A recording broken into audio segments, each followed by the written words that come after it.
Good morning friends. स्वागत आहे तुमचं आजच्या प्री मार्केट रिपोर्टमध्ये. तर मग चला सुरुवात करूयात आजच्या या प्री मार्केट रिपोर्टला आणि जाणून घेऊयात की आज मार्केटमध्ये काय घडू शकतं ते. सगळ्यात सुरुवातीला जाणून घेऊयात US मार्केटबद्दल. जर US मार्केट आपण पाहिलं तर ते थोडंसं लोअर बंद झालेलं आहे, परंतु जे काही सेलिंग आलेलं आहे ते शेवटच्या अर्ध्या तासामध्ये आलेलं आहे, जस्ट फॉर प्रॉफिट बुकिंग. परंतु जर आपण आता US फ्युचर्स पाहिले तर ते US फ्युचर जे आहेत तर ते हायर आहेत. म्हणजेच काय की तिथे ओपनिंग पुन्हा चांगल्या लेवललाच दाखवत आहे. आता राहिला एशियन मार्केट्सचा प्रश्न. तर एशियन मार्केट्स जे आहेत तर ते चांगले आहेत, म्हणजेच बरेचसे मार्केट्स ग्रीनमध्ये आहेत.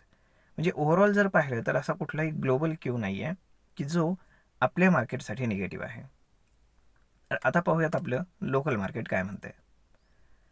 आता जर आपण लोकली पाहिलं तर लोकली सुद्धा म्हणावे असे काही प्रॉब्लेम्स नाही आहेत, पण कधी कधी काहीही कारण नसताना बरंच काही घडून जातं, जसं काल घडलं.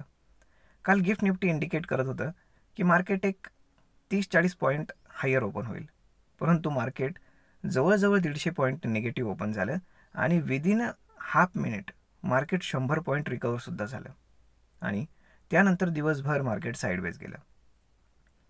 तर हे जे आहे तर गेले बरेच दिवसापासून किंवा ह्या मार्च महिन्यामध्ये ऑप्शन रायटर्सने फार चांगले पैसे कमवलेत, कारण मार्केट कुठंच जात नाही आहे, मार्केट एकाच जागी थांबतं आहे.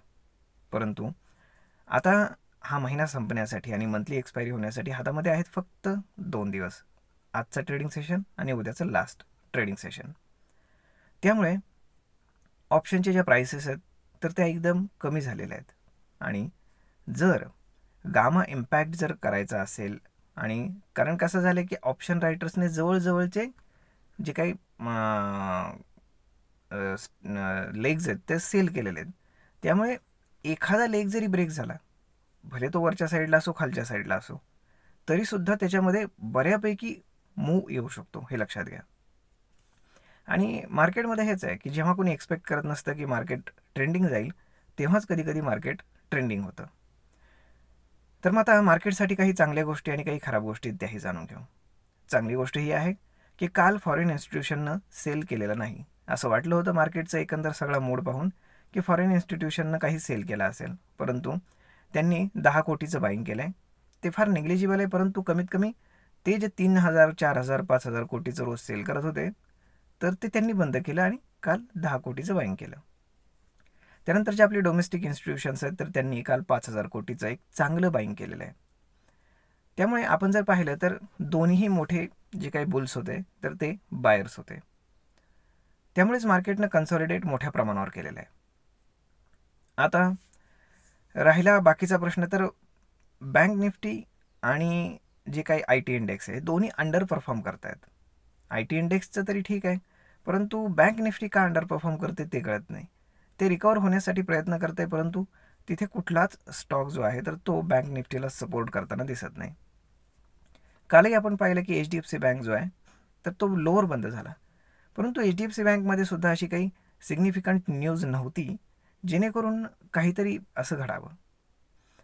आता टाटा सन्सकडनं एक न्यूज येते, जी एक इंटरनल न्यूज आहे असं आपण म्हणू शकतो, परंतु त्या न्यूजमध्ये एक खास गोष्ट आहे, ते म्हणजे की टाटा सन्स काय करणार आहे की टाटा सन्सला पब्लिक लिमिटेड करण्यासाठी RBIने प्रेशर केलं आहे.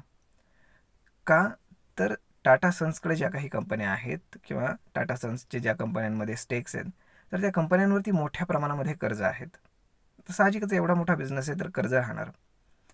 मग टाटा सन्सनं स्वतःला पब्लिक लिमिटेड करता येऊ नये किंवा त्यांनी ते करू नये म्हणून त्यांनी एक डोकं चालवायचं ठरवलं आहे. ते म्हणजेच त्यांच्याकडे जे अनलिस्टेड कंपनीज आहेत ज्याच्यामध्ये त्यांनी मोठ्या प्रमाणावरती गुंतवणूक केलेली आहे की ज्यांचे IPO मार्केटमध्ये आलेले नाहीत, तर त्यातल्या काही कंपन्यांचे IPO ते मार्केटमध्ये आणणार आहेत आणि ते मार्केटमधनं पैसे विड्रॉ करणार आहेत. आणि दुसरी गोष्ट, जे अनलिस्टेड प्लेयर आहेत तर त्यातलाही काही स्टेक ते सेल करणार आहेत आणि त्यातनं ज्या काही कंपन्यांवरती टाटांच्या कर्ज आहे तर ते कर्ज नील करण्याचं ते काम करणार आहेत. तर ही एक चांगली गोष्ट मार्केटसाठी आहे आणि टाटाच्या जेवढ्या काही कंपन्या आहेत तेवढ्या सगळ्या कंपन्यांसाठी सुद्धा आहे. तर मग आपण पाहूयात की नक्की आता पुढे काय घडतंय किंवा आज या न्यूजमुळे मार्केटमध्ये टाटाच्या सगळ्या शेअर्समध्ये काही इम्पॅक्ट पडतो का, हे सगळं आपण पाहूयात. तर मित्रांनो, जर ओपन इंटरेस्टच्या हिशोबाने पाहिलं तर पूर्ण प्रत्येक स्ट्राईक प्राईजला ओपन इंटरेस्ट हायर आहे.